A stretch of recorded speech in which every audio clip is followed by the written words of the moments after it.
Walleye are opportunistic feeders that throughout the day can go into very shallow water to feed.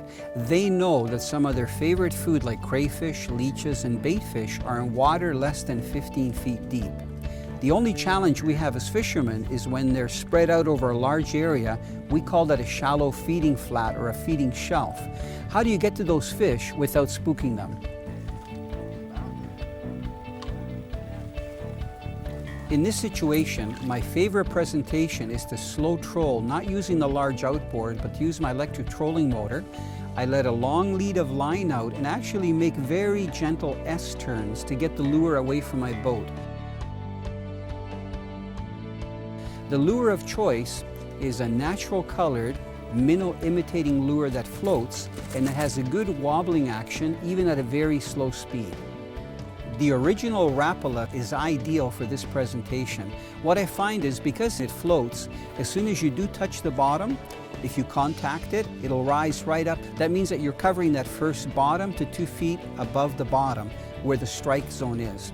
If I'm fishing a little bit deeper water into the 6, 8, and 10 foot range, I'll add a weight about 24 to 36 inches up the line. And what I like to do is to have a fluorocarbon leader, and then I'll use a swivel, and then a little bead, and then I attach my weight so that my weight is free sliding up and down the line.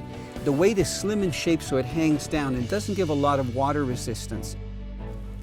When I'm using an original Rapala in shallow water, I like to feel the bottom every once in a while. Usually when you get the right speed and the right length of line out, you'll touch the bottom about every 5 seconds. And because the original Rapala floats, it's usually the sinker that touches the bottom first, so the Rapala stays up a little bit.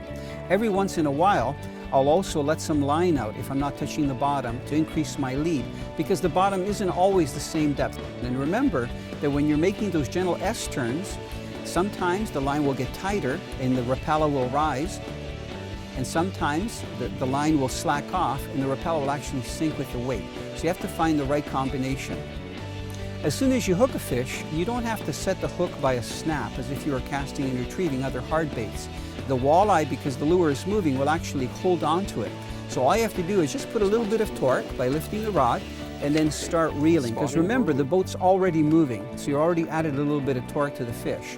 And if you get one fish, I suggest that you return and fish the same area in the same direction. If you get a second one, you know that you're on a pattern, and you'll probably get quite a few walleye.